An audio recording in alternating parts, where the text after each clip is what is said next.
रस निधान की आरती अति पावन पुराण की।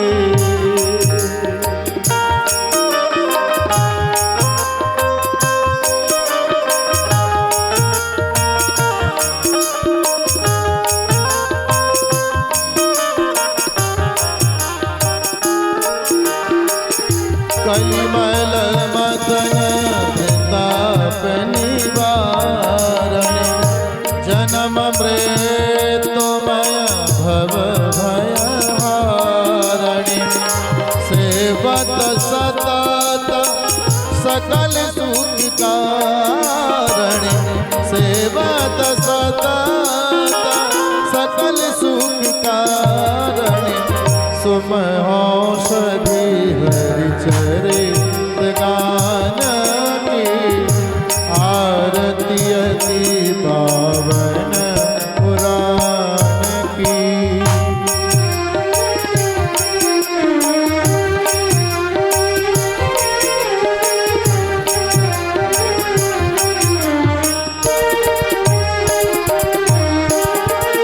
विषय विलास विमोह विनाशनि विमल विराग विवेक विकासनि भगवत तत्व रहस प्रकाशनि भगवत तत्व रहस प्रकाशनि परम ज्योति परमात्म ज्ञान की आरती अति पावन पुराण की।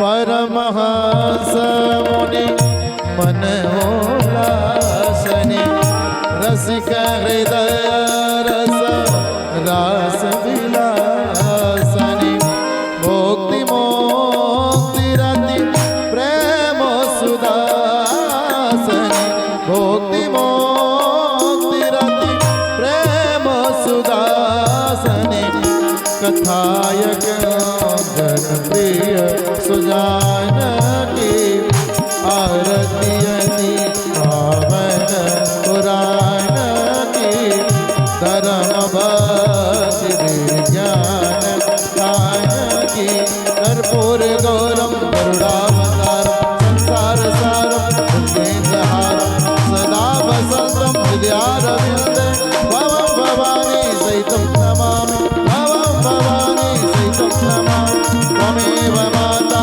पिता त्वमेव त्वमेव बन्धो सखा त्वमेव त्वमेव विद्या द्रविडं त्वमेव त्वमेव सर्वं मम देवदेव त्वमेव सर्वं मम देवदेव त्वमेव सर्वं मम देवदेव।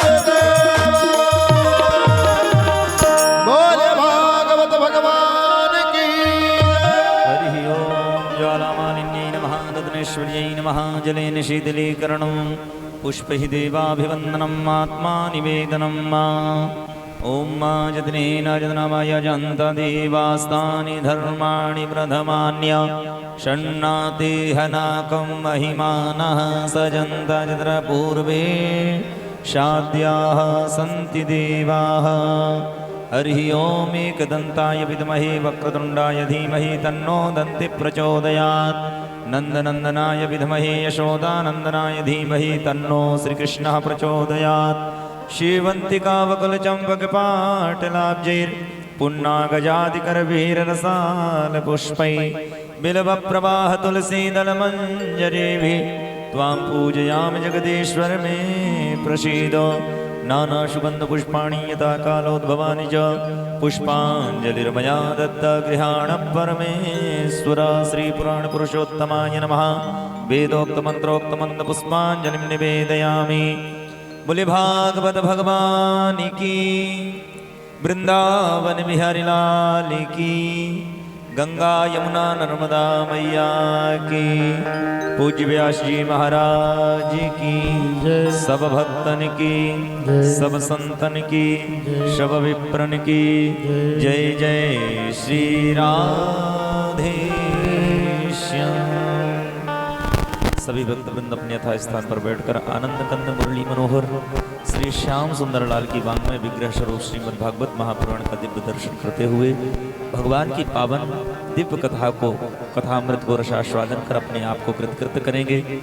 हम सबका परम पावन सौभाग्य है कि ऐसे माघ के महीने में जब हम सबका यह क्षण माँ गंगा के सन्निकट जाने का होता है तो स्नान करके अपनी काया को पवित्र करते हैं, उसी प्रकार से अपनी माया और अपनी काया और अपने आत्मशुद्धि कर रहे हैं हम सब श्रीमद् भागवत महापुराण की दिव्य पावन कथा को श्रवण लाभ प्राप्त करके। ऐसे मानव प्रतीत हो रहा है कि सतीर्थ राजो जयति प्रयाग, जैसे तीर्थराज प्रयाग जी में हम बैठ करके और त्रिवेणी संगम में बैठ करके दिव्य श्रीमद् भागवत कथामृत का रसास्वादन कर रहे हों, ऐसा मन में भाव बनाते हुए भागवत भगवान की दिव्य कथा को श्रवण लाभ प्राप्त करेंगे। यह भागवत जी साक्षात कल्प वृक्ष हैं। कल्प वृक्ष के समीप में बैठ करके जो भी कल्पना की जाए सारी मनोरथों को पूर्ण करने वाले हैं। ऐसे ही श्रीमद् भागवत महापुराण दिव्य कल्प वृक्ष रूपी यह श्रीमद् भागवत महापुराण के समक्ष में बैठ करके आप जो भी मनोकामनाएं करेंगे सारी मनोरथों को पूर्ण करने वाले हैं। श्रीमद् भागवताख्योयम प्रत्यक्षः कृष्ण एव ही। इसलिए इस कलिकाल के भवसागर से पार करने वाली श्रीमद् भागवत महापुराण की दिव्य पावन कथा में हम सब प्रवेश करने जा रहे हैं। तो आइए ज़्यादा समय न लेते हुए पूज्य महाराज श्री के मुखारबिंदों से प्रथम दिवस महात्म्य की पावन कथा को हम सब श्रवण करें। जय श्री राधे, जय श्री श्याम, हर हर महादेव।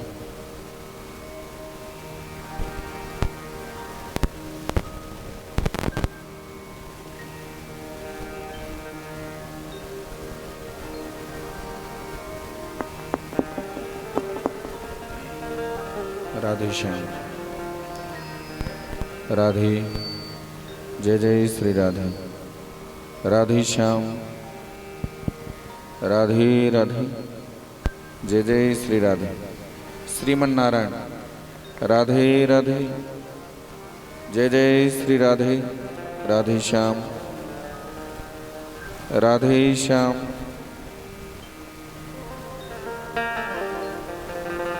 राधे श्री राधे श्याम, राधे राधे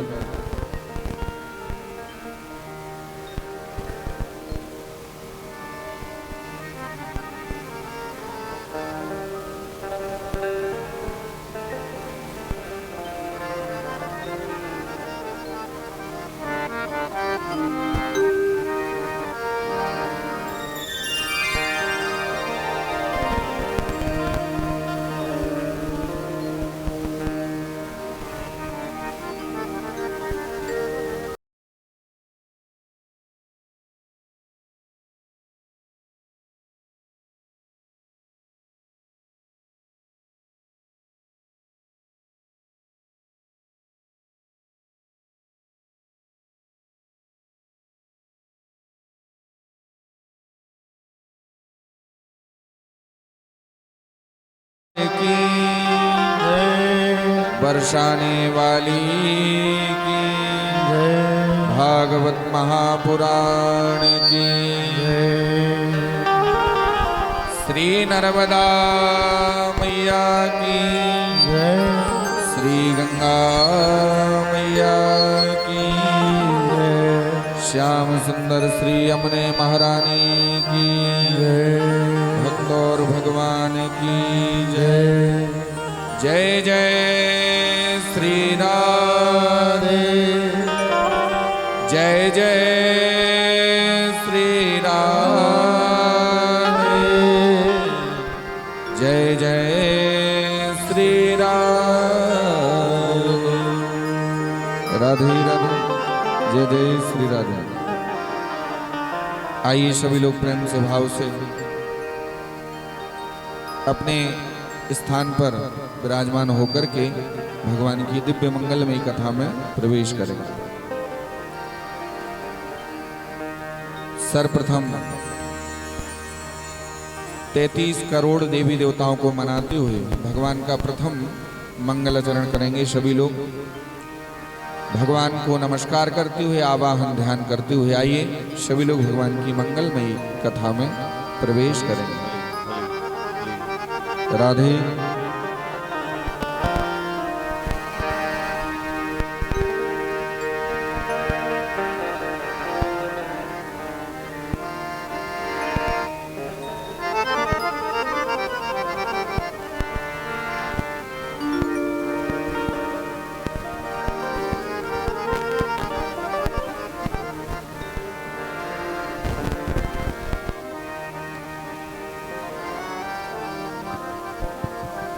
राधे श्याम राधे राधे जय जय श्री राधे राधे राधे।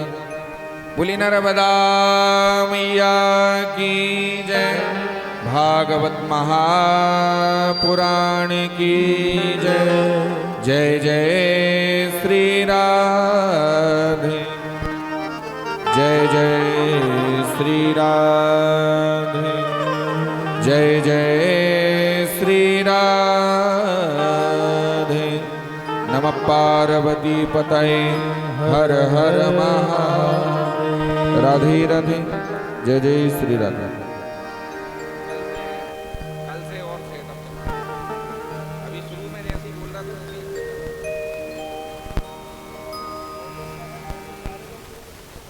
अच्छा चलो।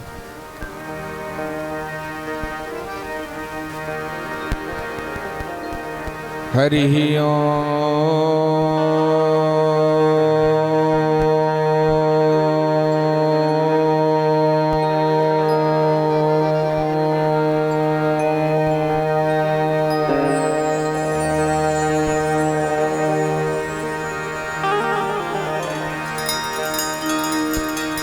नमः परमहंसाय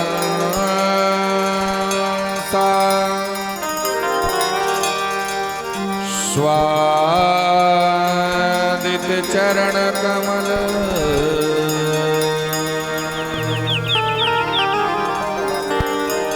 चिन्मकरन्दाय भक्त जनमानस निवासाय श्री रामचंद्राय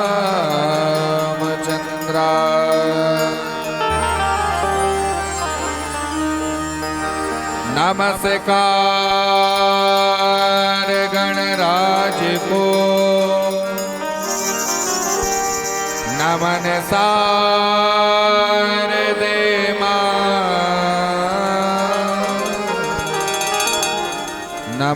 नमस्कार श्री गुरु चरण लाज तुम्हारे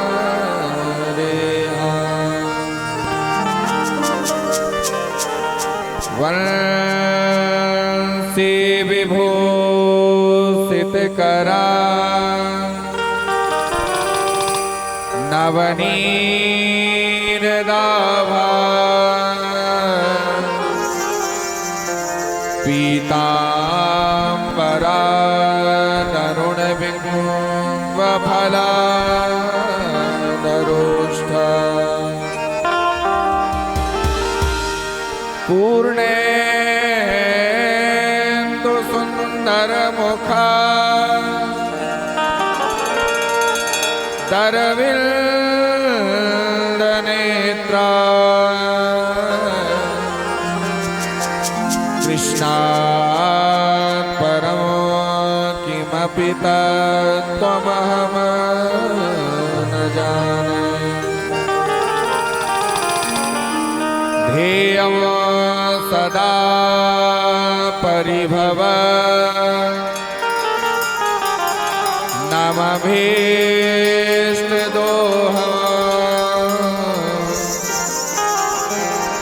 तीर्थास्पदं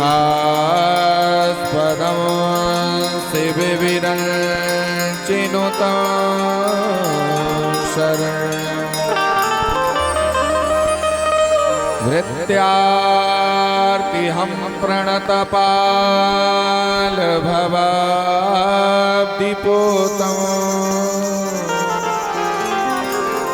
वंदे महापुरुष ते चरणारविंदो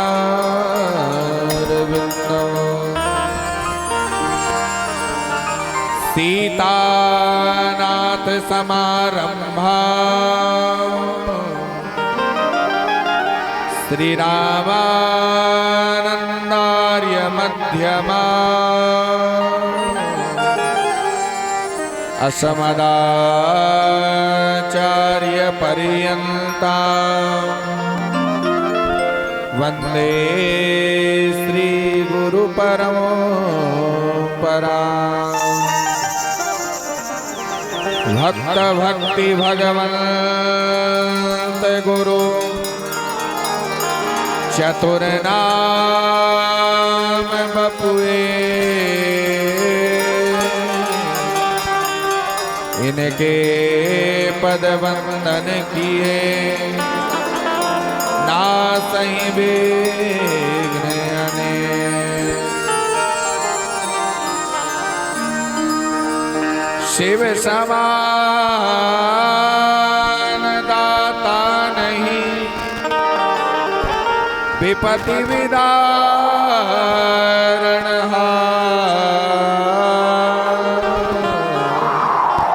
लज्जा सबकी राखी है शिव नंदी के असवार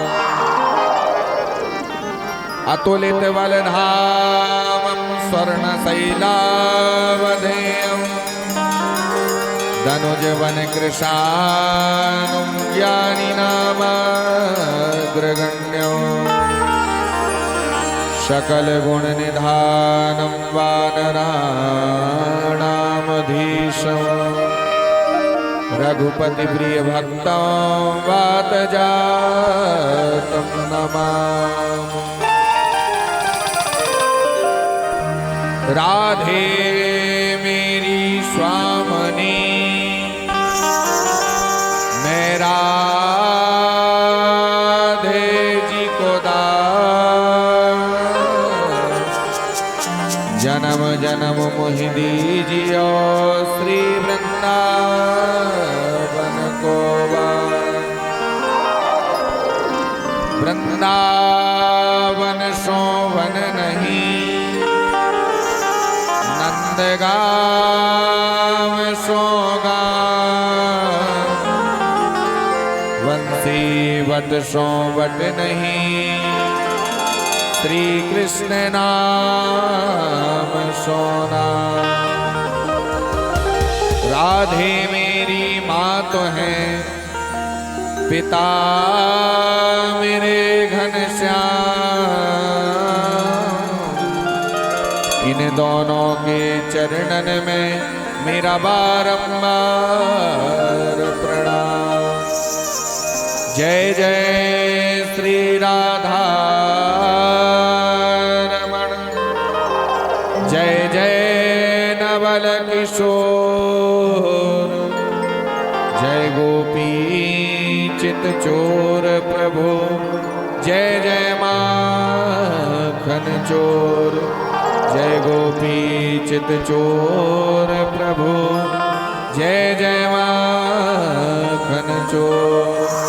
बोले माखन चोर भगवान की कृष्ण कन्हैया लाल की वृंदावन धाम की अयोध्या धाम की भागवत महापुराण की गंगा यमुना नर्मदा मैया की प्रयागराज धाम की जय जय श्री राम जय जय श्री राधे जय जय श्री राधे। आइए मन और वाणी को पवित्र करने के लिए कथा से पूर्व भगवान के नाम का स्मरण करते हैं। तत्पश्चात भगवान की मंगलमयी कथा में प्रवेश करेंगे। भगवान का नाम लेने से हमारी वाणी पवित्र हो जाती है। भगवान का नाम लेने से हमारे कान पवित्र हो जाते हैं, हमारा हृदय निर्मल हो जाता है। तो आइए पहले इस वाणी को, इन कानों को और इस मन को निर्मल बनाते हैं, तत्पश्चात भगवान की मंगलमयी कथा में प्रवेश करेंगे। सभी लोग मेरे संग में बोलेंगे और साथ में ताली बजाएंगे, कीर्तन गाएंगे। श्री कृष्ण गोविंद हरे मुरारी, हे नाथ नारायण वासुदेवा। श्री कृष्ण गोविंद हरे मुरारे, हे नाथ नारायण वासुदेवा। श्री कृष्ण गोविंद हरे मुरारी, हे नाथ नारायण वासुदेवा।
कृष्णा कृष्णा हरे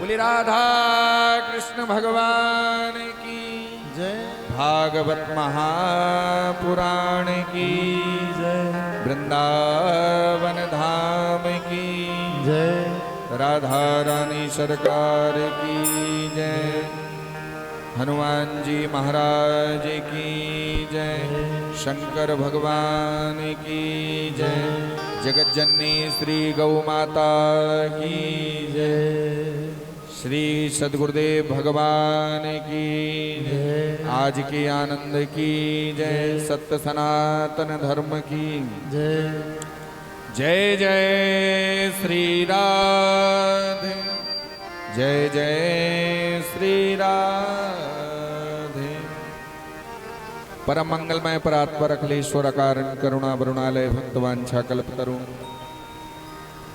अकिंचन दीन वत्सल करुणा सिंधु कृपा सिंधु भगवान पूर्ण ब्रह्म परमात्मा की पावन कृपा से परमाराध्य मर्यादा पुरुषोत्तम भगवान श्री रामचंद्र जी की पावन कृपा से परम लाडले परम दुलारे नंदन नंदन यशोदा नंदन ब्रज नंदन गोपिका नंदन भगवान श्री बांके बिहारी लाल की पावन अति कृपा से मोक्षदायिनी कृपादायिनी माँ नर्मदा माँ गंगा माँ यमुना इनकी पावन कृपा से यह पावन कथा नर्मदा जी के पावन क्षेत्र में उनकी गोद में बैठ करके यह श्रीमद् भागवत की कथा आज से यहाँ प्रारंभ हो रही है। इस ग्राम के नगर के समस्त देवी देवताओं को प्रणति निवेदित करते हुए इस कथा के परम मुख्य यजमान ये परिवार जो यहाँ पर विराजमान है माननीय श्री आहवरण राजपूत जी हमारे बाबूजी और प्रहलाद सिंह जी बाबूजी उनके बड़े भैया और उनके परिजन रिश्तेदार यहाँ पर विराजमान हैं। आप सभी लोग मिलकर के यह पावन कथा राजा परीक्षित की भांति बैठ करके आप बड़े भाव से श्रद्धा से यह पावन कथा को आज अपने घर में बैठ करके करा रहे हैं। ये परम सौभाग्य है। अनंत जन्मों के जब पुण्यों का उदय होता है तब भगवान की कथा हमारे जीवन में प्राप्त होती है। वृंदावन धाम से पधारे हुए हमारे आचार्य श्री सभी पंडित जी लोग भूदेवता और संग में हमारे माँ सरस्वती के परम उपासक परम लाडले जिनके कंठ में माँ सरस्वती विराजती हैं, ऐसे हमारे सभी भाई लोग यहाँ विराजे हैं, कलाकार बंधु। और एक बार इन सभी के लिए जोरदार तालियों से स्वागत करेंगे, क्योंकि 7 दिन तक आप सभी लोग मिलकर के आनंद लेंगे और भागवत की संगीत की सरिता में सराबोर करने का आप लोग यहाँ पर आप लोगों ने बुलाया है, यजमान परिवार ने। तो एक बार पुनः पुनः जोरदार तालियों से स्वागत करेंगे। जितने लोग यहाँ पर विराजमान हैं, जो भी जिस प्रकार यहाँ पर सेवा दे रहे हैं, टेंट की सेवा हमारे पूज्य पंडित जी आपके परिक्षेत्र के हैं, और साउंड सेवा साथ ही हमारे कैमरा वाले भैया, इस कथा का लाइव प्रसारण ही चल रहा है। यहाँ तो छोड़िए, संपूर्ण मध्य प्रदेश में क्या संपूर्ण भारत देश में यह कथा का प्रचार प्रसार है। एक बार संपूर्ण परिकर के लिए जोरदार तालियों से स्वागत करेंगे। यहाँ पर विराजे हुए समस्त यजमान परिवार आपकी जिस भावना से, जिस कामना से, जिस भाव से आप भगवान की यह दिव्य कथा कराने के लिए जा रहे हैं, आपके घर में सुख शांति हो, समृद्धि हो, भगवान की कृपा हो। साथ ही आपने जितने भी पूर्वज हैं, आपके पितृ देवता जिस संसार सागर को छोड़ करके चले गए हैं, सभी का मोक्ष हो, भगवान ठाकुर जी मोक्ष करें। भागवत भगवान ऐसी कृपा करें कि 7 पीढ़ियों का आपका मोक्ष हो। मैं ऐसी भगवान के चरणों में विनती करता हूँ। आइए हम सभी लोग भगवान की मंगलमयी कथा की ओर चलते हैं और भगवान की मंगलमयी कथा में प्रवेश करते हैं। प्रेम से बोलो राधे राधे, जोर से बोलिए राधे राधे। ये क्या चल रहा है अभी? माघ मास का महीना। वेदों में, पुराणों में विद्वानों ने, माघ मास की बड़ी महिमा को गाया हुआ। ये कोई साधारण महीना नहीं, बड़ा श्रेष्ठ महीना है महाराज, जिस महीने में यह पावन कथा हो रही है। कहते हैं महाराज कि मासा नाम माघ मासो देवानां मधुसूदना। माघ मास की बड़ी श्रेष्ठ महिमा है। कहते हैं इस महीने में किया हुआ सत्कर्म, यज्ञ अनुष्ठान, भागवत कथा, कहते हैं इस महीने में किया हुआ सत्कर्म हमारे जीवन में अनंत गुना फल प्राप्त करा देता है। माघ अज्ञाने होता है पाप, बड़े ध्यान से सुनना, अघाने होता है पाप। तो कहते हैं भैया हमारे जीवन में जितने भी पाप हो जाते हैं, और यदि माघ मास के महीने में यज्ञ अनुष्ठान भागवत जैसी कथा जिस घर में कुल खानदान में परिवार में हो जाती है, तो हमारे जीवन के जितने भी पाप हैं माघ मास में करने से संपूर्ण पाप नष्ट हो जाते हैं। बोली भागवत महापुराण की जय। देवानाम मधुसूदना, जितनी भी बैकुंठ में स्वर्ग में देवी देवता विराजमान रहते हैं, माघ महीने में स्वर्ग से बैकुंठ से देवी देवता इस पृथ्वी पर आ जाते हैं, धरा पर आ जाते हैं, और एक महीने तक वह देवी देवता स्वर्ग से धरा धाम पर रहते हैं। आप देखिए प्रयागराज में आनंद चल रहा है एक महीने का, जो प्रति वर्ष माघ के महीने में बड़े बड़े यज्ञ अनुष्ठान, साधु संत महात्मा त्रिवेणी संगम में गंगा जी के तट पर एक महीने कल्पवास करते हैं। तो बड़ी महिमा है, बड़ी श्रेष्ठ महिमा है माघ मास की। देवानाम मधुसूदना, कहते हैं भैया इस महीने में जो दान करता है, पुण्य करता है, जो यज्ञ अनुष्ठान भागवत कराता है, उसके जीवन में अनंत गुना फल प्राप्त होता है। और इस महीने में किया हुआ सत्कर्म जीवन के जितने भी पाप होते हैं सभी पापों को नष्ट करने वाला है। तो आज परम सौभाग्य इस परिवार का कि माघ जैसे महीने में, और आज देखिए आज का दिन बड़ा प्यारा। कौन सा दिन है? गुरुवार का दिन है आज। श्री गणेशाय गुरुवार के दिन से हो रहा है। और एक चीज आप लोगों को याद दिला दूं, आज के दिन ही 5000 वर्ष 500 वर्ष की जो तपस्या चल रही थी महाराज, 500 वर्ष की, श्री राम जी जब प्रतिष्ठित हुए थे राम मंदिर में जो निर्माण हुआ था, तो वो आज का ही दिन था, 22 जनवरी। ध्यान है आप लोगों को? ध्यान होगा। तो आज का भी कितना बड़ा दिन है कि इस दिन में हमारे घर में राम जी को दुनिया वालों ने बुलाया था अयोध्या में राम मंदिर में, लेकिन धन्य है ऐसा परिवार आज, दोनों परिवार मिलकर के जिन्होंने स्वयं कृष्ण जी को बुला लिया। तो दुनिया वालों ने तो राम को बुलाया, और हमारे इस परिवार ने तो महाराज स्वयं ठाकुर जी को, कन्हैया को, कृष्ण को। राम और कृष्ण दो ही एक हैं, अंतर नहीं निमेष। उनके नयन गंभीर हैं, इनके चपल विशेष। राम कृष्ण दो एक हैं, अंतर नहीं निमेष, दोनों एक हैं, नाम अलग अलग हैं, शक्ति एक है, और बड़ी ही कृपा है। तो आज इस परिवार ने स्वयं श्री ठाकुर जी को, मतलब भगवान कन्हैया को बुलाया है। मैं हृदय से आप लोगों को आशीर्वाद देता हूँ, आप लोगों को भाव से भगवान से विनती करता हूँ कि इस परिवार की जो भी कामना हो सुख शांति प्रदान करें भगवान, यही मैं विनती करते हुए आइए आगे की ओर बढ़ते हैं। तो ये माघ मास की बड़ी पवित्र बेला है, गुरुवार का दिन है, और आज के दिन राम जी आए थे, तो कृष्ण जी स्वयं आज इस परिवार में, इस नगर ग्राम चरगवा में विराजमान हो गए हैं। आप सभी लोगों ने बड़ी भाव से, श्रद्धा से कलश यात्रा को संपन्न किया। थोड़ा सा आज विलंब हुआ है, पर कोई बात नहीं। प्रथम दिन और विश्राम का दिन, आगे पीछे तो होता रहता है भाई। शुरू दिन हम सोचते हैं कि समय से कार्य हो जाए, लेकिन देखिए हमारे करने से कुछ नहीं होता है, प्रभु के करने से सब कुछ होता है। तो जब उनकी कृपा, जब यात्रा, जब कथा, ये उनकी कृपा से ही होता है। तो कोई बात नहीं, कुछ देर तक आप लोग बैठे रहें, आज की पावन कथा में प्रवेश करेंगे। एक और बड़ी श्रेष्ठ बात मैं आप लोगों को बता दूं, यहाँ से माँ नर्मदा केवल 5 किलोमीटर है। आप लोग नर्मदा क्षेत्र के वासी हैं, बड़े सौभाग्य से नर्मदा क्षेत्र प्राप्त होता है, बड़े सौभाग्य से नर्मदा के तट पर हम लोग जन्म लेके आ पाते हैं। कलयुग में यदि साक्षात हैं तो वो नर्मदा मैया है साक्षात। ऐसे कितने लोग हैं जिन लोगों की झोली भर दी, जिनको पुत्र नहीं था माँ ने उनकी गोद भर दी। कलयुग में यदि साक्षात हैं तो केवल दो देवता हैं, एक माँ नर्मदा जिसकी लोग पैदल परिक्रमा भी लगाते हैं, गाड़ियों से भी जाते हैं, नर्मदा जल पान करके भी आज साधु संत महात्मा परिक्रमा को करते हैं। और एक महात्मा तो और हमने देखा भी सुना 4-5 दिन पहले कि पैरों से नहीं उल्टे चल रहे वो हाथ से, शायद वीडियो भी आया है।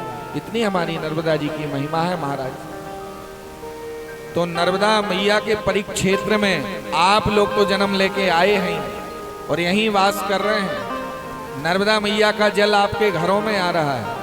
आज ये दास भी महाराज सौभाग्यशाली है, बड़भागी है कि मां नर्मदा की गोद में बैठ करके 7 दिन तक आप लोगों के बीच में कथा सुनाएगा। ऐसी मां नर्मदा ने बड़ी कृपा की है। आज मैं अपने आप को भी बड़ा भाग्यशाली सौभाग्यशाली मानता हूँ। देखिए नर्मदा जी की बड़ी महिमा है। नर्मदा पुराण में बड़ा सुंदर श्लोक है कि गंगा कनखले पुण्या कुरुक्षेत्रे सरस्वती ग्रामे यदि वीरण्ये पुण्या सर्वत्र नर्मदा। बड़े ध्यान से सुनना, नर्मदा पुराण का ये श्लोक है कि गंगा कनखले पुण्या, गंगा जी की जो महिमा है कनखल हरिद्वार में। प्रेम से बोलो राधे राधे। थोड़ा राधे राधे बोलते रहो।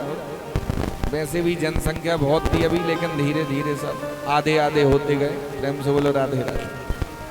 तो देखिए गंगा कनखले पुण्या, नर्मदा पुराण का ये श्लोक है।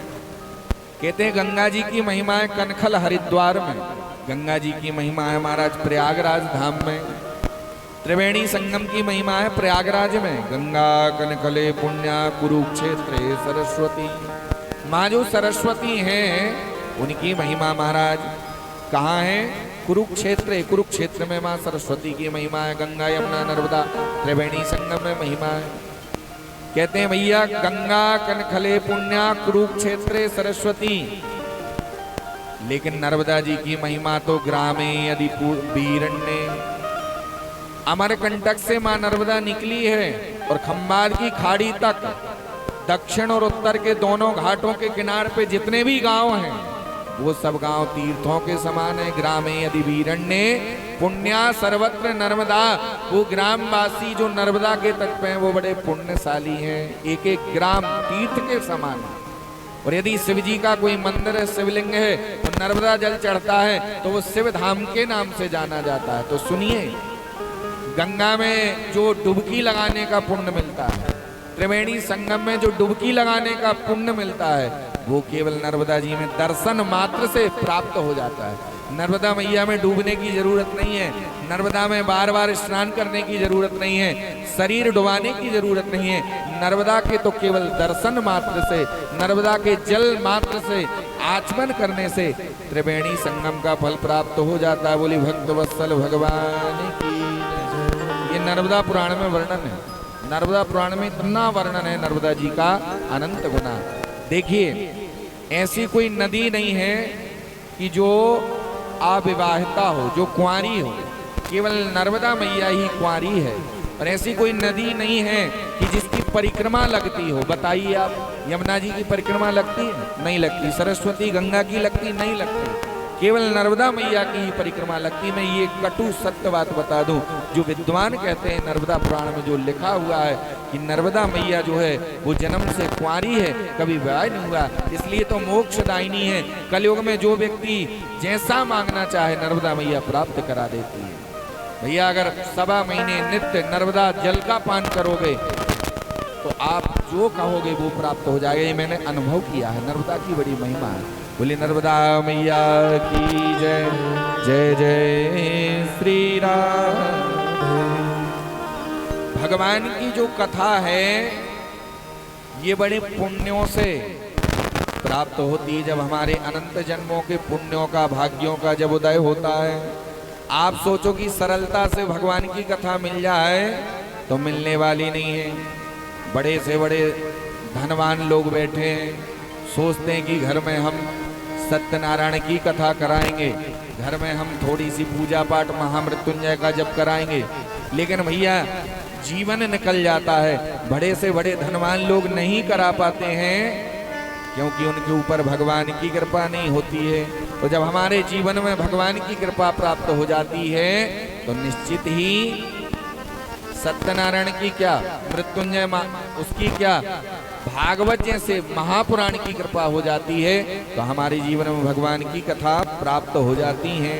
और जब तक भगवान कृपा नहीं करते हैं तब तक हम ऐसे सत्कर्म नहीं कर सकते हैं कि जा पर कृपा राम की होई, जा पर कृपा राम की होई, जा पर कृपा राम की होई, जा पर कृपा राम की होई, ता पर कृपा करे सब कोई, ता पर कृपा करे सब कोई, सत्संग विवेक न होई, बिनु सत्संग विवेक न होई,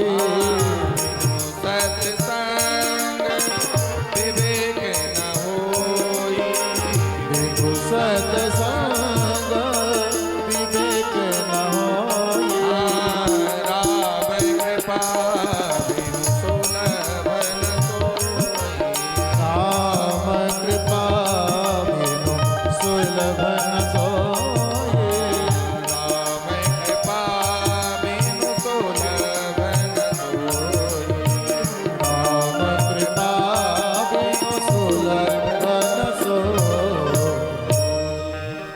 जा पर कृपा राम की होई और ता पर कृपा करें सब कोई।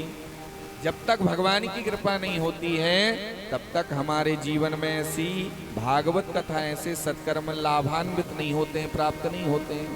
ऐसे कितने लोग हैं कि सोच सोच करके हम बद्रीनाथ जाएंगे, केदारनाथ जाएंगे, द्वारकापुरी जाएंगे, घर में ये अनुष्ठान कराएंगे, ये कथा कराएंगे, लेकिन कोरोना जैसी महामारी आई और राम नाम सत्य हो गया, कुछ नहीं करा पाए।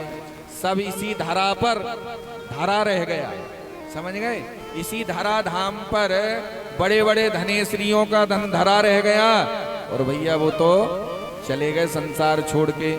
तो आज धन्य है ये परिवार कि भगवान ने ऐसी कृपा की, जा पर कृपा राम की होई और ता पर कृपा करें सब कोई। जब भगवान की कृपा हो जाती है तो ऐसे अवसर, ऐसे मुहूर्त, ऐसा महीना अपने आप ही सुलभ हो जाता है भगवान की कृपा के द्वारा। तो मैं तो ये कृपा ही मानता हूँ कि आप लोगों के जीवन में भगवान की विशेष कृपा हुई।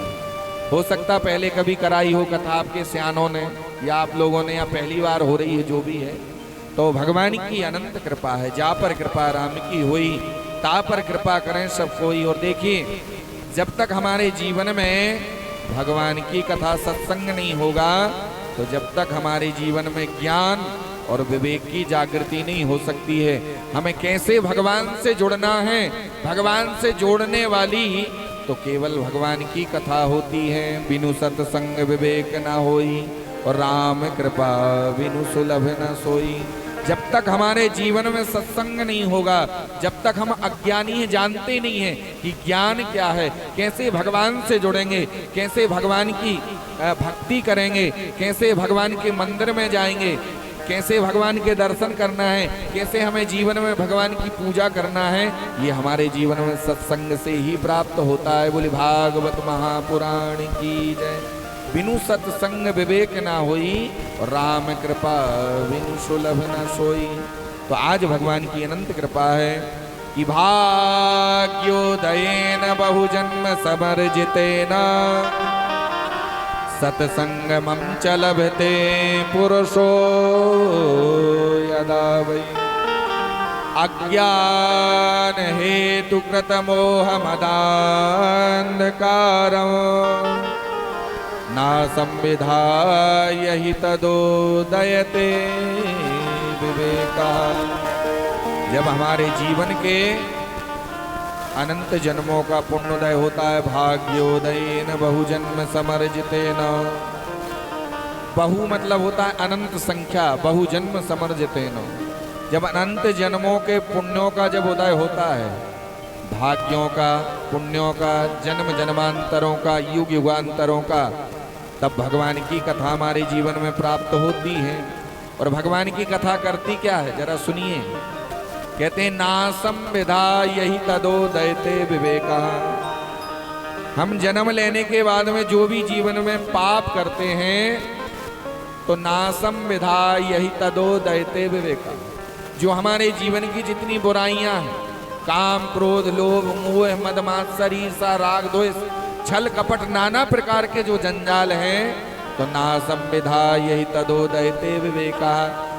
कहते हैं भैया भागवत जैसी कथा हमारे जीवन की बुराइयों का नाश कर देती है और हमें भगवान से जोड़ देती है। बोली भागवत महापुराण की जय।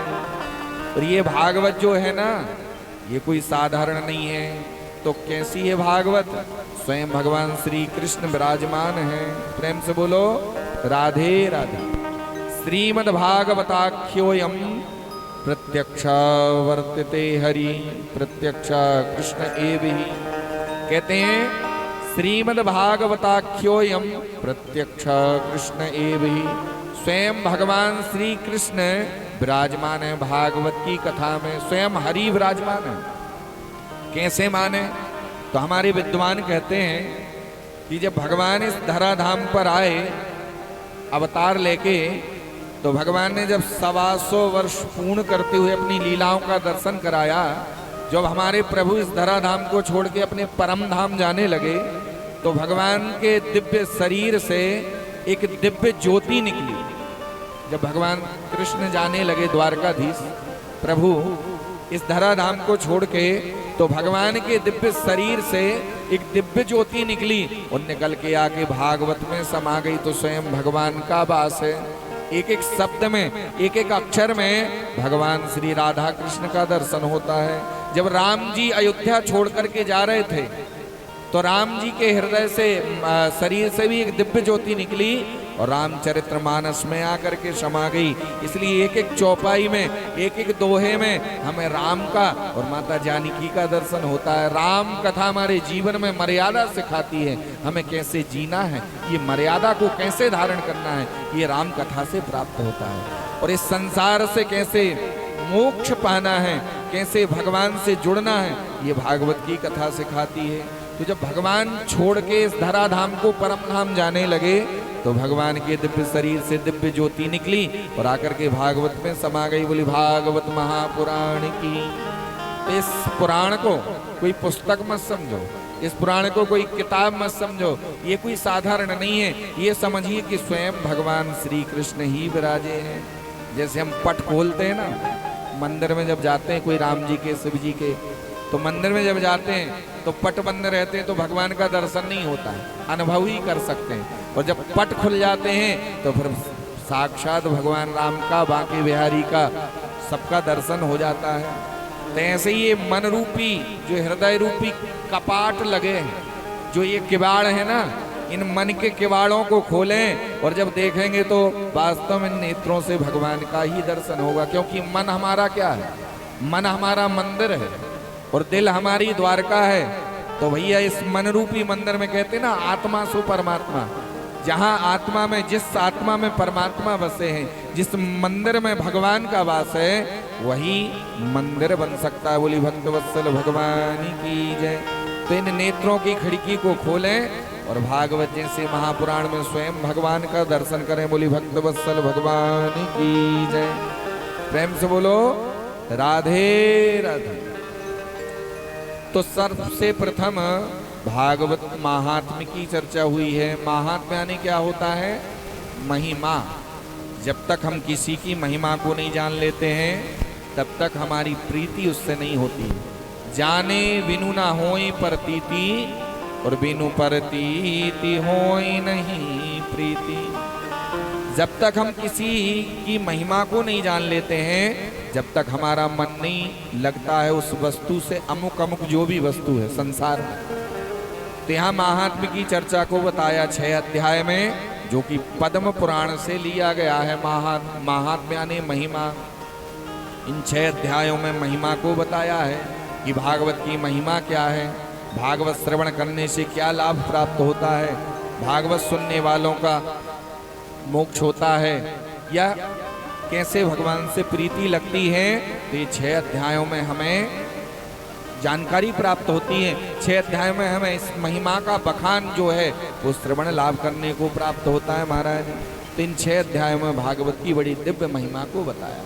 अब हमारे सामने कोई मुखिया जी आ जाए, टीआई साहब आ जाए और वो वर्दी में ना हो और हम नहीं पहचानते तो इज्जत करेंगे? कोई नहीं करेगा।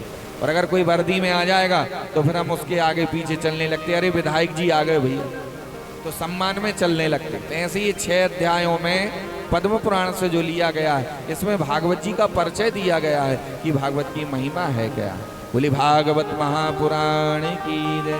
अब 7 दिन हम बैठते हैं, 7 दिन तक समय निकालते, पैसा भी खर्च करते हैं, लेकिन इससे लाभ क्या प्राप्त होता है या लाभ क्या मिलता है, तो ये सब जानकारी 6 अध्याय में है। आइए हम सभी लोग भागवत की महिमा की ओर चलते हैं। प्रेम से बोलो राधे राधे। मैया ने बोल लो नींद आ रही है का? राधे राधे। चलो हमने आज संख्या कम है, कल से बढ़ेगी, कोई बात ना है। प्रथम दिन है, प्रथम और आखिरी तो जो है जाए सो है जाए। प्रेम से बोलो हर हर महादेव। एक जगह कथा सुना रहे थे तो कम से कम 500 लोग बैठे थे कथा में। अभी की बात है, ज्यादा पुरानी नहीं, 4-5 साल पहले की। तो बड़े भाव से कथा चल रही थी। अब कथा का समय था हमारा 2 से 5 का, और वही पहला दूसरा दिन था जैसा आज है। तो बड़े भाव से कथा सुना रहे थे हम, और हम जब कथा बोलते तो हमारी तो आंखें बंद हो जाती है भाव में, क्योंकि ये कोई साधारण नहीं है। ये व्यक्ति जो यहाँ बैठा है, ये कौन है? व्यासाय विष्णु रूपाय, कहते हैं विष्णु का स्वरूप है जो इस गद्दी पर बैठा है। ये गद्दी कोई सारा नहीं, ये भगवान की गोद है। इस गोद में बैठा हुआ जो व्यास है वो स्वयं विष्णु के स्वरूप में है।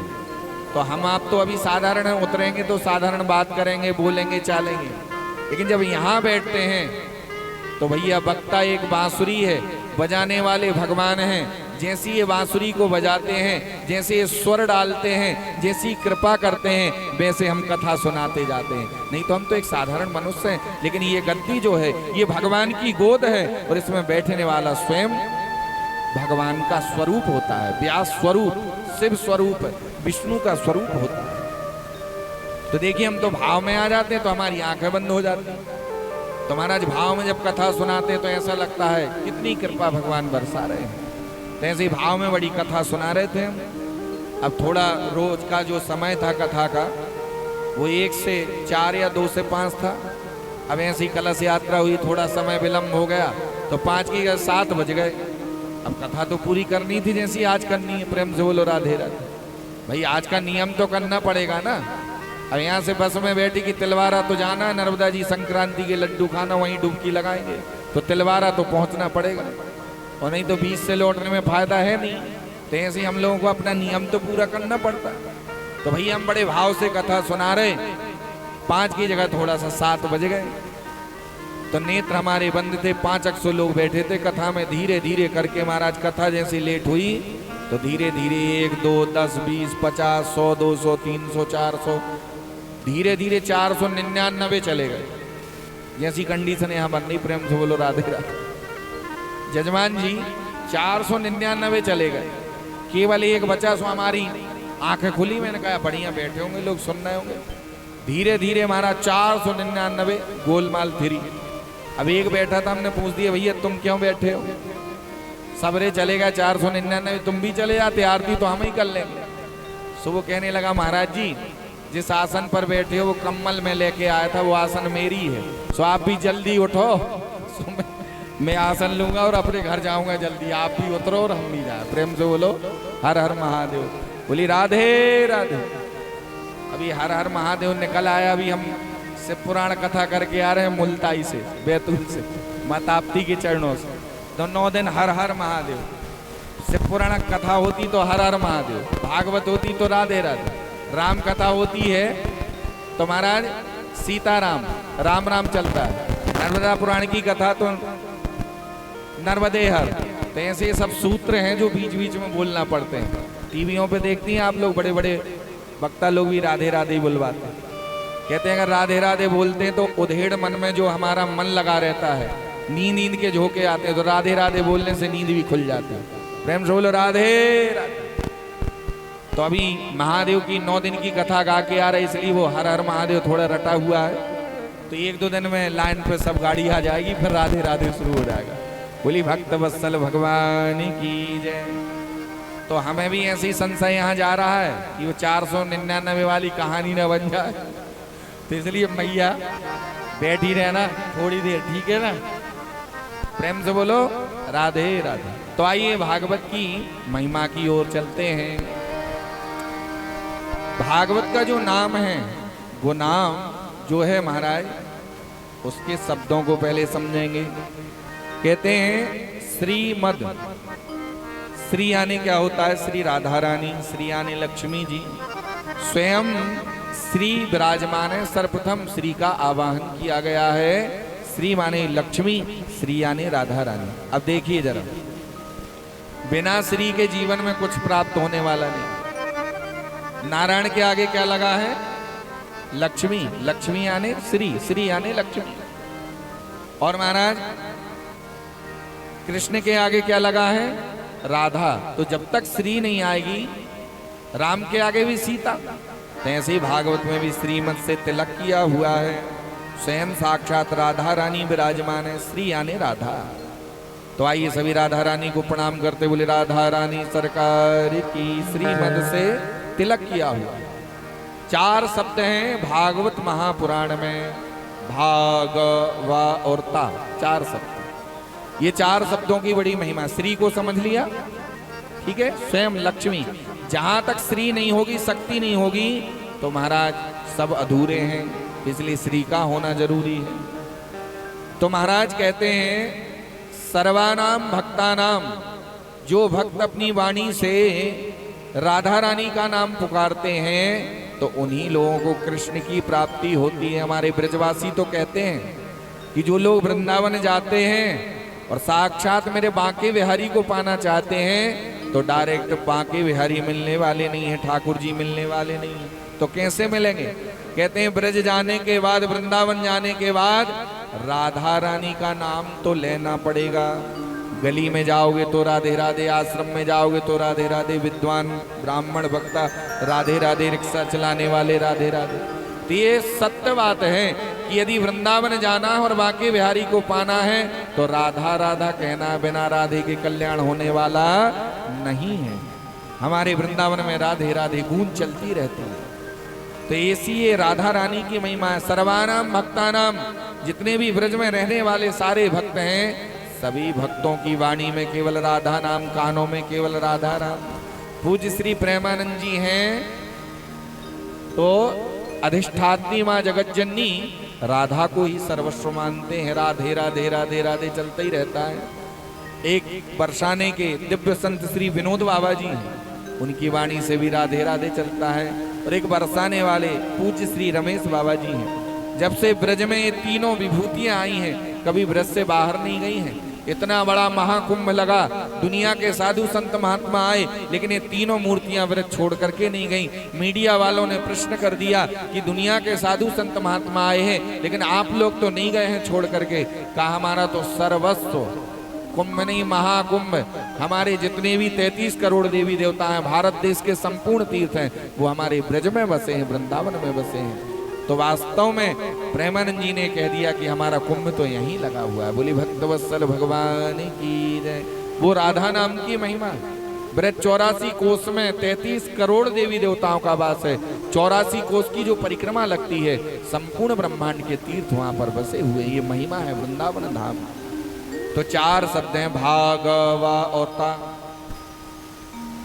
कहते हैं ये 4 शब्द जिसके जीवन में आ जाते हैं वो भगवान से जुड़ जाता है। पहला शब्द क्या है? भा। भा माने क्या होता है? भा माने भक्ति। आपने जन्म ले लिया, पूरा जीवन निकाल दिया खाने पीने सोने में टाइम पास करने में, और यदि आपके जीवन में भक्ति नहीं है, भक्ति के अनेक रूप हैं। कुछ ना हो तो एक लोटा जल चढ़ा दो भगवान को, कुछ ना हो तो भगवान को अगरबत्ती लगा दो, चलो कुछ ना हो तो नियम बना लो कि मंदिर जाना, रोज दर्शन करना, ये भी आपकी भक्ति है। लेकिन यदि कुछ नहीं करते, ना अगरबत्ती लगा रहे, ना एक लोटा जल चढ़ा रहे, ना आप मंदिर जा रहे, ना आप किसी के ऊपर दया कर रहे, तो ये जीवन मिलना व्यर्थ है। आपने तो केवल खाने पीने सोने के लिए जन्म लिया है। इसलिए हर एक मनुष्य के जीवन में भक्ति का होना जरूरी है। नियम से हमारे जीवन में भक्ति होना चाहिए, बिना भक्ति के जीवन अधूरा है। तो भागवत का पहला शब्द संकेत देता है कि भा माने भक्ति। हर एक कलयुगी मनुष्य के जीवन में भक्ति होना चाहिए। प्रेम से बोलो राधे राधे। मानते हो इस बात को कि नहीं? क्या खाने पीने सोने के लिए बस जीवन लिया? क्या परिवार को पालने के लिए जीवन लिया? क्या पैसा कमाने के लिए जीवन लिया? नहीं, भक्ति के लिए लिया। अब भक्ति का मतलब ये नहीं है कि आप नर्मदा जी में जाओ 8 घंटे खड़े रहो, मंदिर में जाओ 4 घंटे बैठे रहो, घर द्वार छोड़ के बच्चों को छोटे छोटे छोड़ के तीर्थों में चल, नहीं, ये भक्ति नहीं होती। कहते हैं भैया घर का काम काज करते रहो, बच्चों को पढ़ाते लिखाते रहो, 24 घंटे में 1-2 घंटे केवल भगवान के लिए निकाल लो, पर वो घंटे 2 घंटे या आधा घंटा या 15 मिनट वो भगवान को ही देना चाहिए।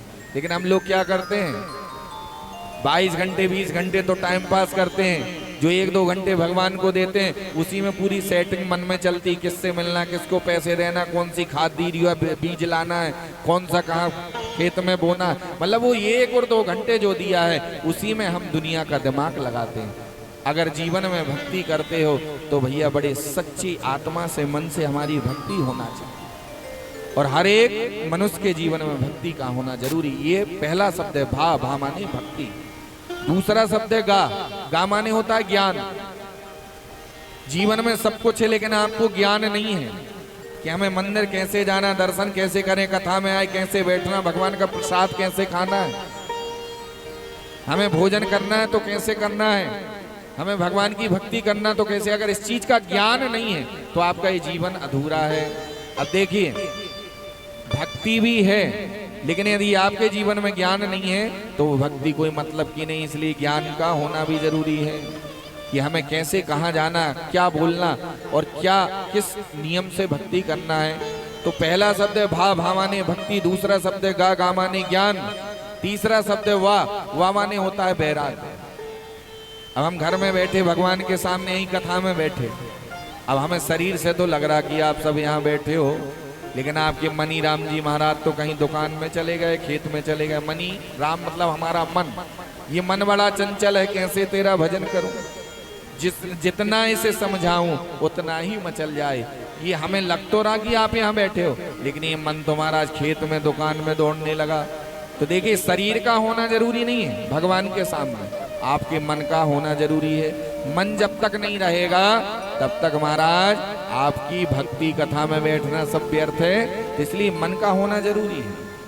अब ऐसा नहीं कि ये माला हाथ में है, राम राम राम घर पे चल रहा, जय हनुमान ज्ञान गुण सागर, बैठे हैं भगवान के सामने। जब तक हमारी बहू गई और पड़ोसन से सास की या ससुर की बुराई करने लगी कि देख हम तो बड़े परेशान है, रोज लड़ती है, तो माला की स्पीड बढ़ गई, आज आने दो, इसकी क्लास लेते हैं, आज खबर लेते हैं। या बहू रानी शुद्ध देसी घी का हलवा बना रही है, काजू किशमिश बादाम वाला सूजी का, अब खुशबू आ गई नाक तक, सो महाराज हमारा मन वो हलवा में दौड़ गया, माला की स्पीड बढ़ा दी। तो ये कोई वैराग्य नहीं होता है। भा माने भक्ति, गा माने ज्ञान, वा माने वैराग्य। और चौथी बात आती ता माने होता है त्याग। जब तक त्याग नहीं होगा तो हम भगवान से नहीं जुड़ सकते हैं। बोली भागवत महापुराण की। ये 4 चीजों का होना जरूरी है, भा भक्ति ज्ञान वैराग्य और त्याग। कि भा के कहे खुल जात भाग्य जीवन के, गा के कहे गर्ग गुमान गल जात हैं, वाके कहे होत विष्णु दासन के, और ताके कहे भव सागर तर जात। आई बात समझ में? भाके कहे खुल जात भाग्य जीवन के, गाके कहे गर्ग गुमान गल जात है, बाके कहे होत विष्णु दासन के, और ताके कहे भव सागर तर जात है। बोली भागवत महापुराण की जय। तो देखिए भागवत महापुराण में 335 अध्याय हैं, 6 अध्याय पद्म पुराण से और 4 अध्याय स्कंद पुराण से, टोटल मिला के महाराज 345 अध्याय हैं भागवत महापुराण में। 12 स्कंद हैं, 18,000 श्लोक हैं, 5,76,000 शब्द हैं महाराज। एक एक शब्दों में भगवान की श्यामलता समाई हुई है। ऐसा है दिव्य महापुराण है। विद्वानों ने 2 गंगाओं का वर्णन किया है। कौन कौन सी गंगा? एक है भागीरथी गंगा और एक है भागवत रूपी गंगा। भागीरथी गंगा में स्नान करने वालों का तन पवित्र होता है। ध्यान से सुनना, जो भागीरथी गंगा है ना प्रयागराज में या हरिद्वार में, कहते हैं भैया जीवन में बड़े पाप हो गए, चलो गंगा में डुबकी लगा लो तो आपके पाप और तन तो धुल जाएगा, लेकिन मन रूपी पाप को निर्मल बनाने वाली तो भागवत रूपी गंगा है। पर उस गंगा में जाने के लिए 2-4 दिन का समय निकालो और तैयारियां करके जाओ, तब जाके वहां डुबकी लगाओगे तो आपका तन पवित्र होगा। तो इस गंगा में कहीं जाने की जरूरत नहीं है, इस गंगा को तो घर पे बुलाने की जरूरत है। इस गंगा को जो बुलाता है और जो इसमें गोते लगाता है तो उसका मन पवित्र हो जाता है। ये आपके मन को पवित्र करने वाली गंगा है। वो जो गंगा है पानी के रूप में, जल के रूप में, वो आपके तन को पवित्र करती है। और ये जो गंगा है भागवत रूपी गंगा, वो आपके मन को पवित्र कर देती है। और सकल लोक जग पावनी गंगा, सारे सकल लोक जगत को पवित्र करने वाली है। बोले गंगा मैया की। विद्वान एक बात और कहते हैं वह जो गंगा है जल के रूप में, वो भगवान के चरणों से प्रकट हुई है। और ये जो भागवत रूपी गंगा है तो भगवता प्रोक्तम भागवतम, ये स्वयं भगवान की वाणी से प्रकट है। गंगा मैया स्वयं भगवान ने प्रकट की। तो अब आप ये लगाइए कि कौन सी गंगा श्रेष्ठ होगी। हालांकि दोनों हैं सगी बहनें, प्रेम से बोलो हर हर महादेव। हैं तो सगी बहनें, एक भागीरथी गंगा और एक भागवत रूपी गंगा। लेकिन भले ही दोनों बिटियां जुड़वा हों, लेकिन वो जुड़वा में भी एक छोटी रहती है, 1 मिनट में वो 1 सेकंड का भी फर्क होता तो वो बड़ी जो छोटी। तो ऐसे ही हैं तो दोनों जुड़वा। बात समझ में आ रही? हैं दोनों जुड़वा, लेकिन वो गंगा मैया भगवान के चरणों से निकली है और ये गंगा मैया भगवान की मुख से निकली, भगवान की वाणी से। वो भागीरथी गंगा है, भागवत गंगा। भगवता प्रोक्तम भागवतम, भगवत नाम है भगवान का, जो भगवान की वाणी से प्रकट है। वह श्री भागवत महापुराण की कथा है। तो कहते हैं वो गंगा में डुबकी लगाने वालों का तन पवित्र होता है और इस गंगा मैया में डुबकी लगाने वालों का मन पवित्र हो जाता है। सकल लोक जग पावनी गंगा, इसलिए गंगा मैया बड़ी श्रेष्ठ है। बोली भागवत महापुराण की जय जय श्री राधे। आइए प्रथम श्लोक में हम सभी लोग प्रवेश करते हैं। सभी बोलेंगे मेरे संग में। पहला श्लोक बोलना चाहिए सबको और आखिरी का श्लोक कि सच्चिदानंद रूपाय विश्वोत्पत्त्यादि हेतवे तापत्रय विनाशाय श्री कृष्णाय वयं नुमः। श्री कृष्णाय वयं नुमः। सच्चिदानंद रूपाय, यहाँ से भागवत के महात्म का प्रथम श्लोक है, प्रथम अध्याय है और हम सभी लोग यहाँ से प्रवेश करते हैं। प्रथम श्लोक की बड़ी महिमा है। भगवान के 3 स्वरूपों का वर्णन है, बड़े ध्यान से सुनेंगे कि सच्चिदानंद रूपाय। भगवान के 3 स्वरूप हैं, सत, चित और आनंद। कहते हैं भगवान को प्रथम सत्य कहा गया है। सत्य माने सत्य। इस संसार सागर में हम सत्य का दर्शन करते हैं, लेकिन दुनिया सब असत्य है, सब झूठी माया, एक दिन नष्ट हो जाना है। सत्य क्या है? सत्य ही भगवान है, सत्य ही भगवान का नाम है। हम लोग जब नहीं थे तब भी भगवान थे, मंदिर थे, नाम था। आज हम हैं तो हमारे संग में भी भगवान हैं, और जब हम दुनिया को छोड़ के चले जाएंगे तब भी भगवान का नाम अमर रहेगा। और जब कोई मर के जाता है ना तो क्या कहते हैं? राम नाम सत्य है, राम नाम सत्य है। तो सत्य केवल भगवान का नाम। सत्य है कौन? कहते हैं जहां असत्य का कोई प्रवेश ना हो, जहां असत्य पाप का कोई प्रवेश ना हो, उसे कहते हैं महाराज सत्य। तैसे सत्यरूपी कृष्ण और भगवान का दिव्य स्वरूप है। पहला भगवान का स्वरूप है सत्य, और सत्य की वंदना भी भागवत में 3 जगह करी गई है। सच्चिदानंद रूपाय प्रथम सत्य, और द्वितीय हमारा सत्यम परम धीमहि। प्रथम श्लोक के प्रथम स्कंद के प्रथम अध्याय में प्रथम श्लोक में सत्यम परम धीमहि दूसरी बार। और तीसरे जब भगवान गर्भ में आ गए माँ के, तो सभी देवी देवताओं ने गर्भ स्तुति की है। सत्य प्रथम, सत्य परम, त्रिसत्यम, ऐसे 3 जगह भागवत में सत्य की वंदना की है। तैसा भगवान का प्रथम स्वरूप है सत्य। सत्य ही राम है, सत्य ही कृष्ण है। और भगवान का दूसरा स्वरूप है चित। चित यानी होता है प्रकाश। जहां महाराज कहते हैं प्रकाश आने ज्ञान भी होता है। कहते हैं जहां अज्ञानता का कोई प्रवेश ना हो, अज्ञान का, उसे कहते हैं ज्ञानी। और चित यानी प्रकाश, प्रकाश स्वरूप भी भगवान है। दूसरा स्वरूप भगवान का प्रकाश स्वरूप है। हम दुनिया वालों के सामने जब लाइट चली जाती है तो हमें महाराज बल्ब का सहारा लेना पड़ता है, इमरजेंसी ट्यूबलाइट का सहारा लेना पड़ता है, लेकिन भगवान को किसी का कोई सहारा नहीं। भगवान स्वयं प्रकाश स्वरूप है, इसलिए भगवान को चित स्वरूप कहा गया है। और तीसरा है भगवान का आनंद स्वरूप। आनंद स्वरूप भी भगवान है कि जो आनंद सिंधु सुख राशि और श्री करते त्रैलोक सुपासी। हम दुनिया में आनंद को खोजते हैं, लेकिन सच्चे आनंद स्वरूप तो हमारे भगवान हैं। आनंद का कभी कोई उल्टा नहीं होता। प्रेम से बोलो राधे राधे। आनंद का उल्टा करके देखना, सत्य का उल्टा सत्य हो जाएगा।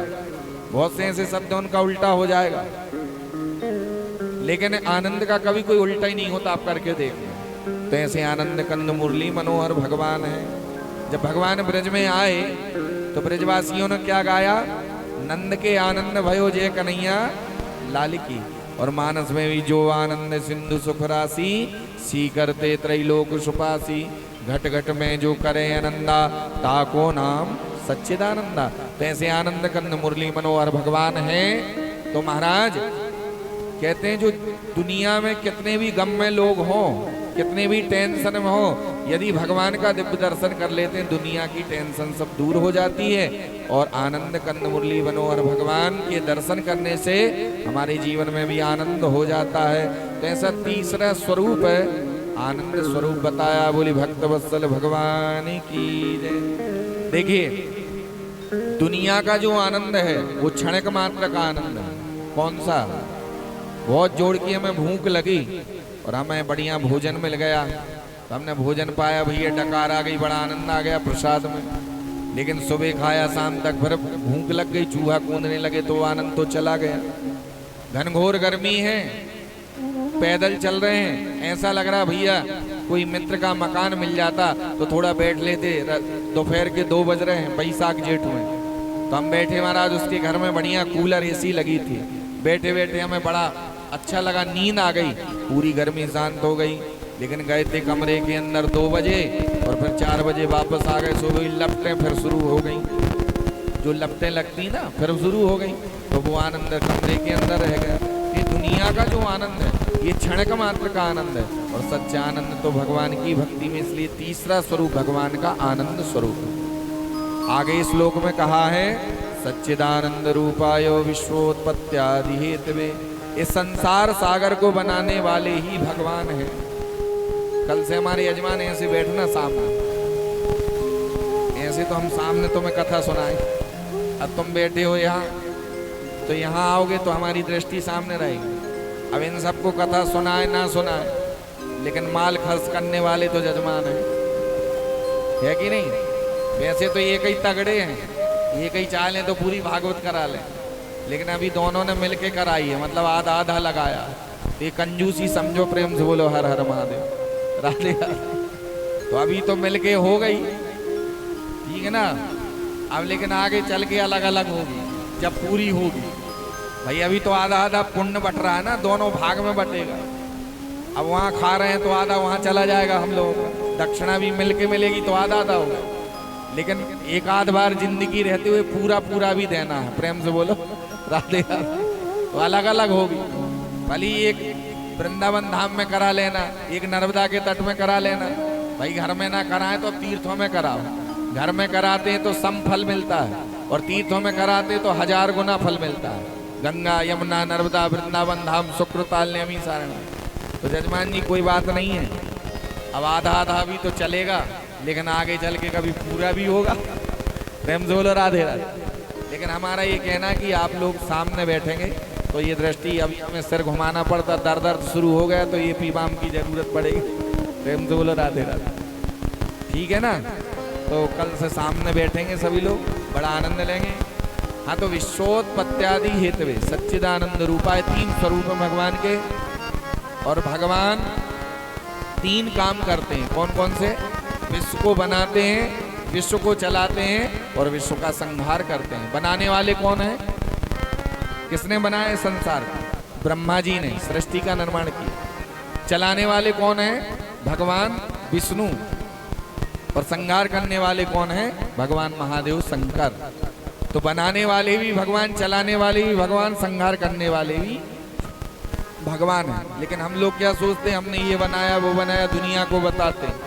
भैया तुमको भी तो भगवान ने बनाया है, इतना सुंदर शरीर दे दिया है, तो इसलिए हमारी बनाई हुई चीजें तो ये यहीं रह जाएंगी और हम चले जाएंगे। लेकिन तुमको जो भगवान ने बना के भेजा है, तो दुनिया से बढ़ के, संसार से बढ़ के, अपने आप से बढ़ के भगवान हैं जो संसार को बनाने वाले हैं। हमें तो अपने परिवार को चलाना है, हमें तो अपने घर द्वार को चलाना है, लेकिन भगवान को तो संसार को चलाना है। उनको सबकी चिंता होती है, गरीब की भी होती है, अमीर की होती, जीव जंतु पशु पक्षी सबकी होती है। तैसे ब्रह्मा जी ने बनाया, शंकर वो भगवान विष्णु ने चलाया और भगवान शंकर ही संहार कर देते। बोली भक्त वत्सल भगवान की जय। तो सच्चिदानंद रूपाय विश्वोत्पत्त्यादि हेतवे तापत्रय विनाशाय, 3 प्रकार के ताप हैं। तापत्रय विनाशाय कौन कौन से ताप हैं? दैहिक ताप, भौतिक ताप और आध्यात्मिक ताप, 3 प्रकार के ताप हैं। कि दैहिक दैविक भौतिक ताप, दैहिक दैविक भौतिक ताप, दैहिक दैविक भौतिक ताप, दैहिक दैविक भौतिक ताप। राम राज्य काहू नहीं व्यापा, राम राज्य का हो नहीं व्यापा, दैहिक दैविक भौतिक तापा, राज का हो नहीं व्यापा, दैहिक दैविक भौतिक तापा, राम राज का हो नहीं व्यापा। श्री राम जय राम जय जय राम, श्री राम जय राम जय जय राम, श्री राम जय राम जय जय राम, श्री राम जय राम जय जय राम। तापत्रय विनाशाय। यहाँ मानस में भी 3 प्रकार के तापों का वर्णन है, बाबा गोस्वामी तुलसीदास जी ने किया है। तापत्रय विनाशाय कौन कौन से ताप हैं? कहते हैं दैहिक ताप, दैहिक दैविक ताप और भौतिक ताप। 3 तापों से हर एक मनुष्य जो कलयुग में आया वो सब परेशान है। दैहिक ताप क्या होता है? दैहिक ताप होता है देह से होने वाली परेशानी। आज हम अच्छे हैं, कल बीमार हो गए, फिर दवाई खा ली, ठीक हो गए, पता चला शुगर है, शुगर ठीक किया, कंट्रोल किया परहेज करके, डॉक्टर कहते शुगर है तो मीठा कम खाओ, लेकिन आप तो मीठा बिल्कुल और ज़्यादा लेते जा रहे, तो शुगर कहाँ से ठीक होगी? परहेज तो करना पड़ेगा। प्रेम से बोलो हर हर महादेव। तो कहते हैं महाराज, दैहिक ताप का मतलब है कि आज ये बीमारी, कल दूसरी, परसों तीसरी, ये सब चलता रहता है। खैर कलयुग में आए हैं तो थोड़ी बहुत तो हर इंसान को बीमारी है, बिना बीमारी के कोई है ही नहीं। किसी को ज़्यादा नहीं है तो ज़्यादा खाने का रोग ही लगा है, प्रेम से बोलो राधे। वो खाते ही ज़्यादा है और खा खा करके महाराज बीमार हो जाते हैं। बहुत से लोग सब ठीक है महाराज, उनको ज़्यादा सोने की बीमारी होती है, चलो ये तो ठीक। बहुत से लोगों को चाय ज़्यादा पीने की बीमारी होती है, ये भी तो सब बीमारी है। तो पहला ताप है दैहिक ताप, दूसरा ताप है दैविक। दैविक का मतलब होता है देवताओं से होने वाले। देवता कौन से? राम कृष्ण शिव, किसी को परेशान नहीं करते। अब ग्रह जो होते हैं शनि राहु केतु, आज इसकी दशा कल उसकी, हम विद्वानों से दिखवाते घूमते रहते। ये होता है दैविक ताप, जो कि ग्रहों से परेशान है, राहु केतु ये सब चलता रहता। ये होता है दैविक ताप। और तीसरा है हमारा दैहिक दैविक भौतिक। भौतिक माला ये संसारियों का। हम दो भाई हैं, हमारा परिवार है, हमारे रिश्तेदार हैं, आज पता चला भाई भाई में प्रेम है, कल लड़ाई हो गई। तो ये दुनिया का ये जो संसार है, ये व्यवहार है, ये धीरे धीरे कभी प्रेम कभी लड़ाई ये चलती रहती है, भौतिक ताप होता है। तो ऐसा कोई मनुष्य नहीं है जो इन तीनों तापों से बच सके। अगर तीनों तापों से बचना है तो भैया करना क्या है? तो कहते हैं श्री कृष्णाय वयम नमः। दैहिक दैविक भौतिक तापा, राम राज्य काहू नहीं व्यापा।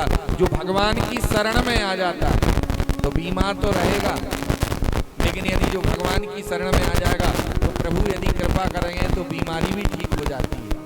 और ये नवग्रह है ना, जो इनकी कोई क्षमता नहीं है कि आपके जीवन में आ जाए। जो भगवान की शरण में आ जाता है ये भी दूर चले जाते हैं। और जो भगवान का दास बन जाता है तो भैया फिर दुनिया में उसकी ख्याति प्राप्त हो जाती है। कोई अच्छा व्यक्ति है, धर्म कर्म करने वाला, मंदिर जाने वाला, रामायण पढ़ने वाला, उसकी संगत कर लोगे तो आप भी एक दिन भक्त कहला जाओगे। और आप कितने अच्छे भक्त हो, यदि कोई शराबी की संगत कर लोगे तो दुनिया वाले कहेंगे ये भी एक दिन शराबी बन जाएगा। जैसा खाओगे अन्न वैसा होगा, मन जैसा पियोगे पानी वैसी होगी आपकी वाणी। तो कहने का मतलब ये है कि इस श्लोक में चौथे चरण में बताया है सच्चिदानंद रूपाय विश्वोत्पत्त्यादि हेतवे तापत्रय विनाशाय श्री कृष्णाय वयम नमः।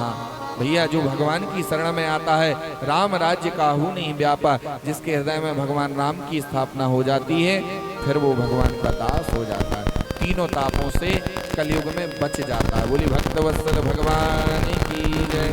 और कलयुग में तो केवल भगवान के नाम की महिमा है। कलयुग में केवल भगवान का नाम लेते रहो और अपने जीवन में कल्याण करते रहो।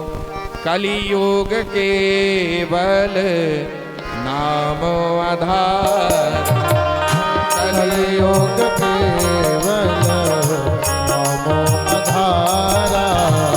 कलियुग केवल नाम आधार, कलियुग केवल नाम आधारा। सुमिर सुमिर नर उतर नहीं पारा। सुमिर सुमिर नर उतरहि पारा। सुमिर सुमिर नर उतर नहीं पारा।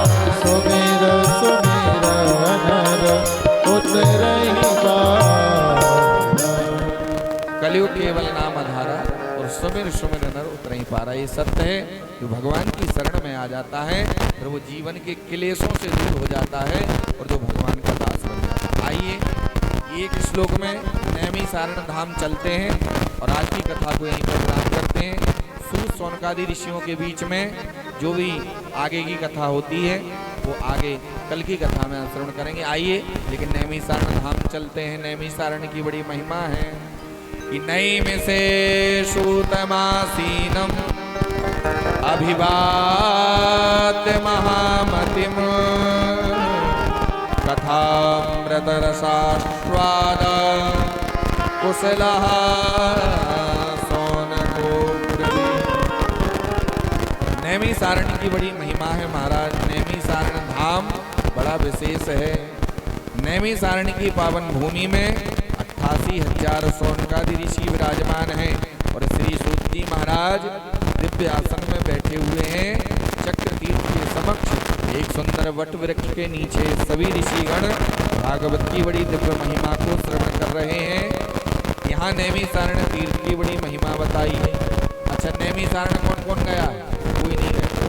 झोल हरमा। कभी चलना दर्शन करना बड़ा सुंदर निराला ये नैमिषारण्य धाम है। तो आगे की जो कथा आज विलम्ब हुआ है और मैं सारी परिस्थितियों को समझ भी रहा हूँ और आप सब भी समझ रहे हो। तो नैमिषारण्य धाम की ये कथा यहाँ से शुरू होती, सूत सौनकादियों के बीच में शुक्रताल में परीक्षित और सुखदेव जी के बीच में गंगा के तट पर कथा आगे प्रसंग में आएगी। विदुर मैत्रेय जी के बीच में जो प्रसंग आता है उसकी भी दिव्य कथा आएगी। तो आइए यहाँ प्रथम श्लोक के साथ में आज की कथा को हम विश्राम करते हैं। कल आप लोग समय से आ जाएंगे। कथा का समय दिया है 1 बजे से, तो लगभग ये ध्यान रखें आप कि 1 बजे तक तो पहुंच ही जाए। 1 से 4 जहां तक मेरी आवाज जा रही हो पूरे नगर में ये पावन कथा यहाँ पर चल रही है, पावन प्रांगण में बाबूजी के घर में। तो समस्त नगरवासियों से मेरा निवेदन है, व्यास गद्दी की ओर से आप सभी का स्वागत वंदन अभिनंदन है। कथा सुनने के लिए आप लोग पधारें और कल ठीक 1 से 4 बजे तक का कथा का समय है। तो आप लोग विशेष समय का ध्यान रखें और बड़ी ही आनंददायक ये कथा है। 7 दिन में बड़ा आनंद प्राप्त होने वाला है। माघ मास का महीना है आप सभी लोगों के लिए। माघ में जो थोड़ा सा भी पुण्य कर्म भगवान की कथा को सुन लेता है उसके जीवन का मोक्ष और कल्याण हो जाता है। तो ये बड़ी पतित पावनी मोक्षदायिनी ये पावन कथा है। अब देखिए संध्या का समय भी हो गया, लगभग 7 बज गए हैं। तो यहीं पर आइए हम सभी लोग बड़े प्रेम से भाव से आरती करते हैं। कल की पावन कथा में आप सभी लोग श्रवण करेंगे। बोली भागवत महापुराण की जय, वृंदावन धाम की जय। जय जय श्री राधे। आइए एक छोटा सा भजन, तत्पश्चात आरती। राधे राधे।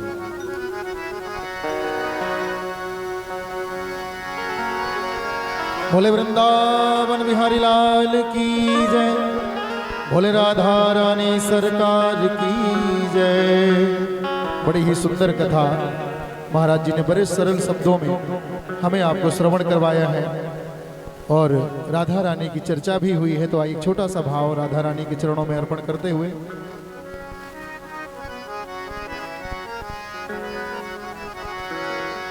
वृंदावन के वृक्ष को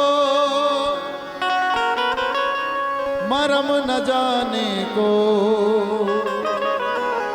जहाँ डाल डाले और पात पात पे राधे राधे हो। अपनी बाणी में अमृत घो और रसना राधे राधे वो।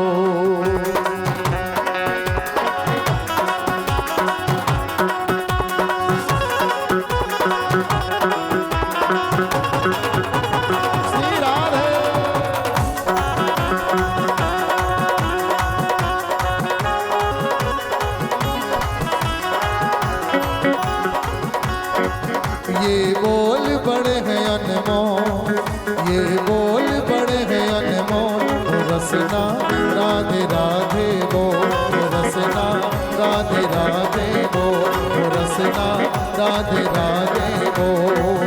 ये बोल बड़े हैं अनमोल, ये बोल बड़े हैं अनमोल, रसना राधे राधे बोल, रसना राधे राधे बोल।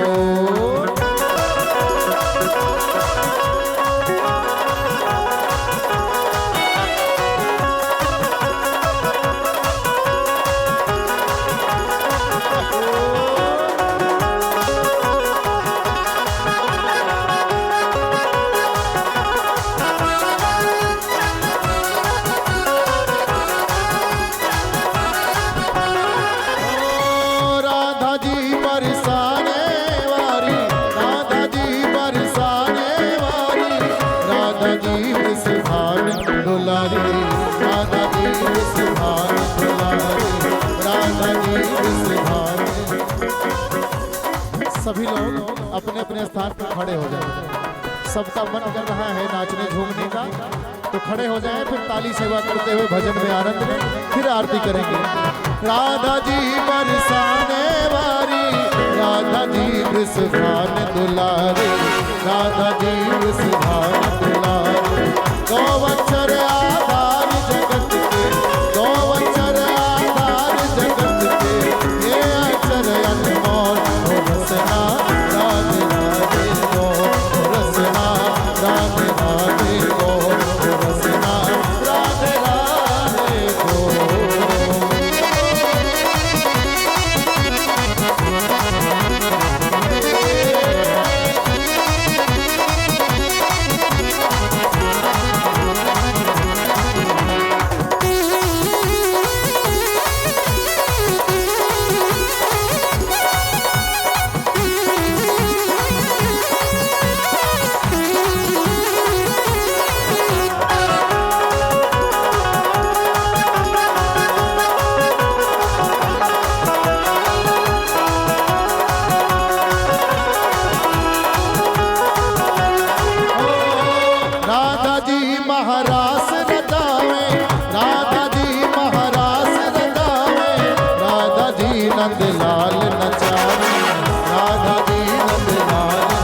बोले राधा रानी सरकार की जय हो।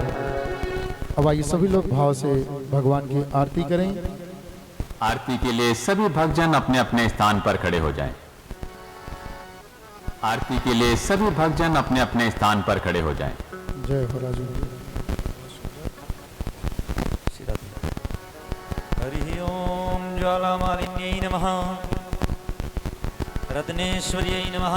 सर्वोपचारार्थे पंचोपचारार्थे जलगंधाक्षतपुष्पाणि समर्पयामि। ज्वालाकरालमत्युग्रामशेषासुरशोदनम् त्रिशूलं पातु नो भीते भद्रकाली नमोस्तुते। ॐ मा चन्द्रमा मनसो जास्तजगक्षोः सूर्यो अजायत श्रोत्राद्वा यस्य प्राणस्य मुखा दग्निरजायत। मन में मैं आरती तेरी गावों ओ केशव कुंज बिहारी। मैं आरती तेरी गावों ओ केशव कुंज बिहारी। ओ केशव कुंज बिहारी मनमोहन मदन मुरारी। ओ केशव कुंज बिहारी मनमोहन मदन मुरारी। मैं नित नित शीश झुकाऊं ओ केशव कुंज बिहारी। मैं आरती तेरी गाऊं ओ केशव कुंज बिहारी।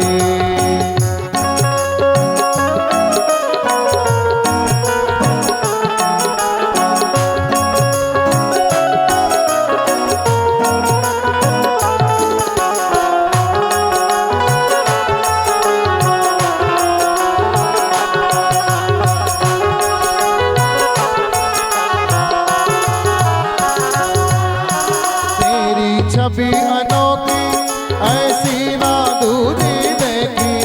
ऐसी ना दूजी देखी ओ ऐसी ना दूजी देखी। है तेरी छवि अनोखी ऐसी ना दूजी देखी। ऐसी ना दूजी देखी। तुझ सा ना कोई सुंदर ओ मोर मुकुट सिरधारी। केशव कुंज बिहारी। मैं आरती तेरी गाऊं ओ केशव कुंज बिहारी।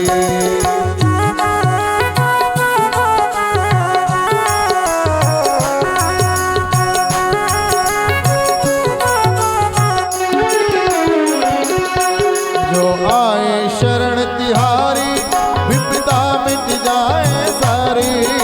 जो आए शरण तिहारी विपदा मिट जाए सारी। हो टुकड़े मिट जाए सारे, टुकड़े मिट जाए सारे। हम सब पर कृपा रखना ओ जगत के पालनहारी। मैं आरती तेरी गाऊं ओ केशव कुंज बिहारी।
भवं भवानी सहितं नमामि त्वमेव माता पिता त्वमेव बन्धु सखा त्वमेव विद्या द्रविणं त्वमेव सर्वं मम देव त्वमेव सर्वं मम देव हरे राम